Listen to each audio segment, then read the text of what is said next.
All right, reference people, I want to run through very, very quickly some of the government websites that are available online for your use. So the first one, the one that we have here, is FedSys, the Federal Digital System. And this, you have a big search box. You can search right here. You can do an advanced search. But I find that the featured collections are very helpful, as well as being able to browse the collection.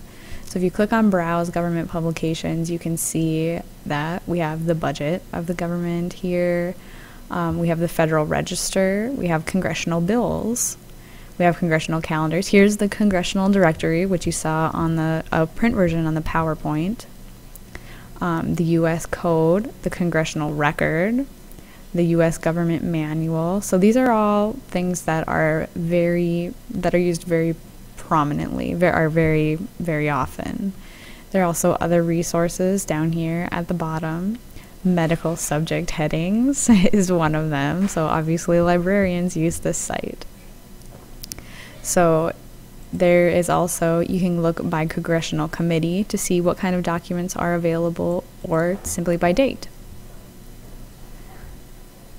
Okay, so that's FedSys in a very, very small nutshell. We also have Thomas, which is produced by the Library of Congress, and what this contains is legislative information from the Library of Congress. Now, Thomas is a little bit more difficult to use than FedSys, but it is extremely valuable when you can use it. You can look for bill summaries and status. You can select a representative who may have sponsored a bill, or a senator.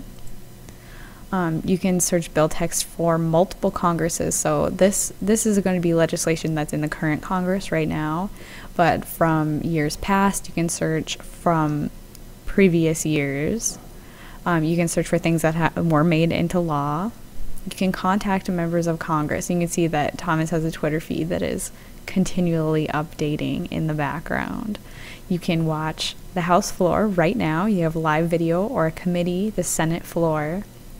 You can look at stuff that passed Congress and was sent to the president yesterday. So this is a really cool site. I definitely recommend that you check it out, poke around inside of it. This is the Census Bureau's homepage. So if you're looking for any kind of people-y statistics, the census is where you want to go.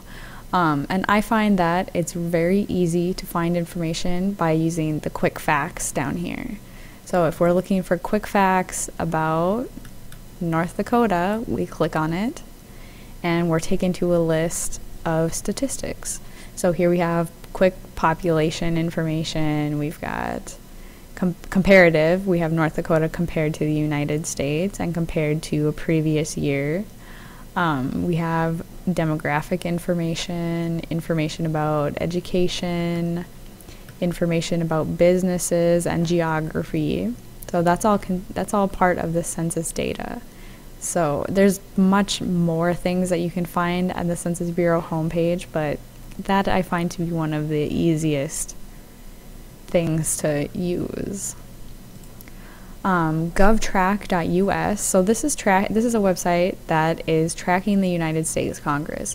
So this gives information about bills or resolutions that may be passed or are being voted on, and it'll also give you information about voting records and congressional committees. Here is the whitehouse.gov, the White House website. You have the briefing room, which will give you weekly information and schedules, issues, the administration. You can learn about all of these different people, the White House. You can get an interactive tour, and our government, so that'll give you some information specifically about our government. Lastly, the last site I want to touch on very briefly is USA.gov, and this is Government Made Easy. So this is really useful because it'll give you information about specific topics related to the government and related to legislation that's going through Congress right now. You have news, find government agencies, contact the government, get services. You can apply for a passport on here. USA.gov is a fabulous, fabulous website. I highly recommend that you check it out.